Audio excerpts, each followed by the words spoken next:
kibali bagalaza embizi sebali bagalize kataze MKW. Assalamu alaikum warahmatullahi wabarakatuh. Omusajja muide kyayise munne.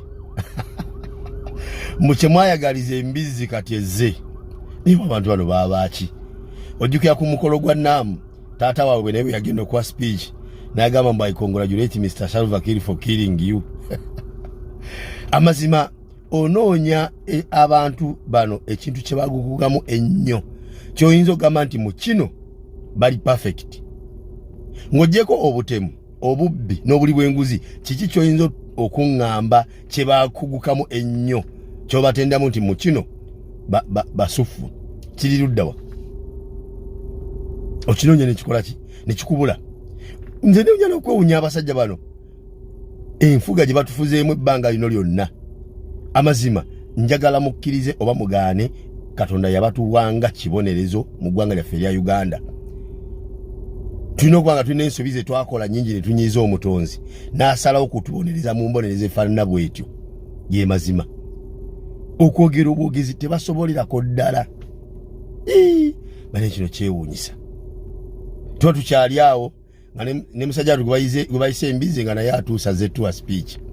Yasoose ne yeegumya n'asooka atulagako mbu leero tasoma ku bupapula naye nga amaaso gatunudde kabaawo wansi. Ayogera n'abantu naye nga tabatunuulidde amaaso gali wansi we yatadde akapapula. Ekiseera kyatuuse ng'alaba tabiraba bulungi n'akajjo n'akawanika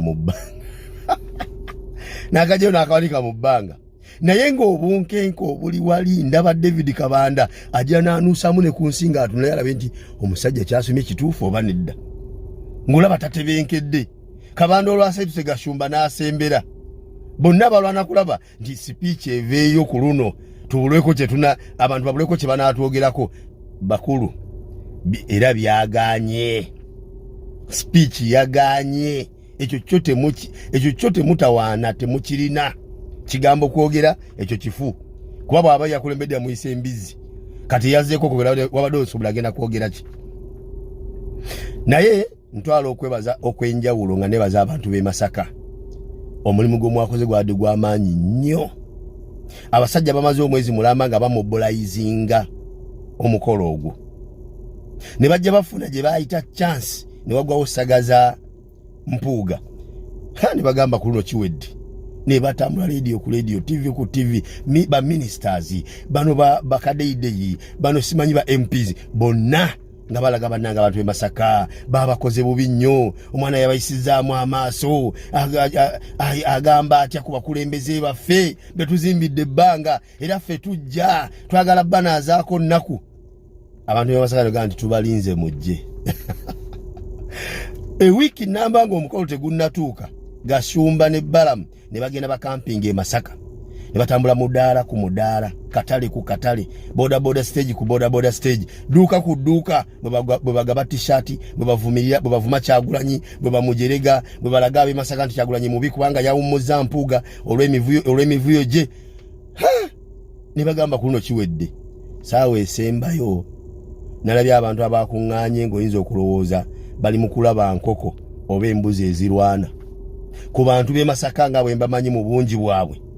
Bwe baba nga abantu abadde mu kifo ekyo abo baba balaba nkoko na mbuzi zirwana si mukolo. Ogwo si mukolo. Ate nga n'abo drone ezisomba eziwamba abaana bulijjo obadde zezikola omulimu gw'obbasomba ne bbaasi bakalvini Kayanja baani ng'ate batulaga nti ab'e Masaka bava Kampala. Nga batulaga nti ab'e Masaka bava Kampala. Abaana b'e Masaka mwakoze omulimu ogw'amaanyi ennyo, mwaswazizza abasajja. Abaatulyamu enkwe mwabaswazizza kuba babadde balinze ekikwatyo bagaye nti mulabye otuzannyirako kati mwawadde amaanyi aba MK project baabo Masaka bagenda jeddiza. Mwaswadde Bwanika Abedi mwaswadde wadde mwawe ofisi zammwe basinzire muli bakakkanya omukulembeze beewaane mbusimanyi nupu bagiwambye.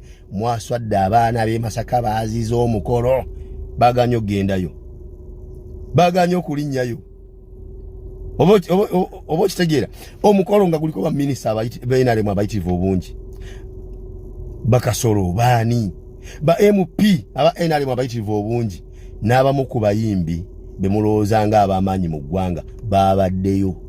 Oyinza okulaba nga n'abo abatono ababaddewo nga bazze kulaba Jose Chameleone nga gwe bazze okulaba.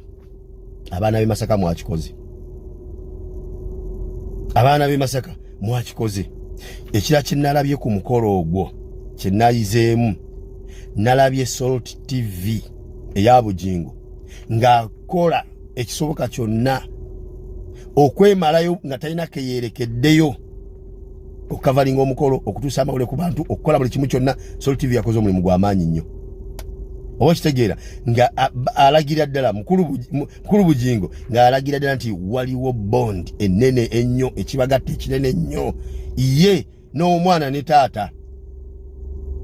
Oba kitegeera ng'oggyeko ebyobufuzi balaga waliwo ekirala ekibagatta, oba oliawo nga n'ebyobufuzi ne biba biweddewo nga bagenda sigala nga baluganda.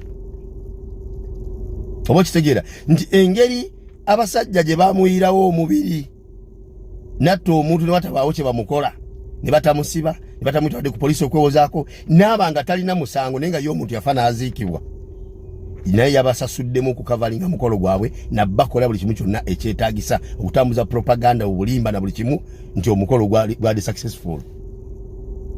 Neneebuuza zino rediyo ze batusibako mbuza abajjajja ne zi TV nga tetubalaba bwe beetala, nga muzzukulu waabwe Kyagulanyi ategese emikolo gyagitegeka, nga tetubalaba bwe beetala ku kitebe kya NUP ekiri mu Buganda wali ekavule, nga sirabangawo CBS y'obujjajja nga bali awo beetala, nga n'omwana yali yeewaddeyo kavalinga nga amawulire ga Kyagulanyi aga reporting ku BBS Telefina ne ku CBS. Sesanga batte bamugoba ng'ekimugobya ki kavalinga amawulire ga Bobi Wine, wallahi bamugoba ku TV ne bamugwane ku radio, n'asigala ng'akyali ku media akyagatambuza ne bamuwamba. Bw'amala okumutanga avudde mu buwambe ne media n'agivaako. Mu radio y'obujjajja, simanyi radio y'obwakabaka, simanyi TV ya Buganda, muli basajja muli babi nnyo. Bugingo mwalaye bwafiira ku weewaabwe, ku mutabani waabwe, ng'alaga buli kimu ekigenda mu maaso. Mwe lwaki ekikwatagana ku muzzukulu wammwe Kyagulanyi temufaayo ku kiraga nsi ne mutuuka n'okugoba abakozi bammwe olw'okuba bakutte amawulire agakwata ku Kyagulanyi? Mutwewerera tuyiwa maviivi. Kale bassebo tujja kubalaba.